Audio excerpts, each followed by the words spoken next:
अरे भाई, बस एक ही रैली में आप लोग इतना बौखला गए। आप तो कहते थे कि बहुजन समाज पार्टी ख़त्म हो गई। अरे साथियों, बता दे ये भीड़ कैसी आई थी, कहाँ से आई थी, आपको पता नहीं है? बहुजन समाज पार्टी की कार्यशैली पे क्या भूल गए आप? यही बहुजन समाज पार्टी है जो कभी जीवन में नहीं सोचा था कि उसके सर पे पक्का मकान होगा, छत होगा।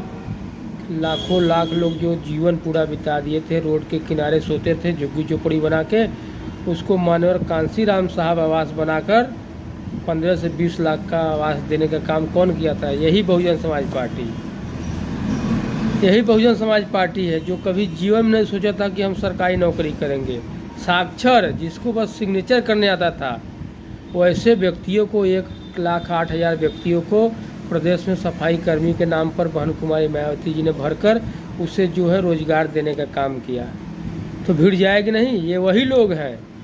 ऐसे तमाम जो योजना के अंतर्गत लाभ मिला है, जो बहुजन समाज पार्टी की के साथ वो चट्टान की तरह खड़े हैं, अपना रोटी गुड़ आम का अचार लेकर, लाई चना लेकर, पैदल चलकर। यहाँ तक कि विरोधियों की चाल थी कि 8 से 10-12 ट्रेनें निरस्त कर दिए, मगर लोग पैदल जाकर वहाँ 5 बजे भोर तक पूरा मैदान भरने का काम किए।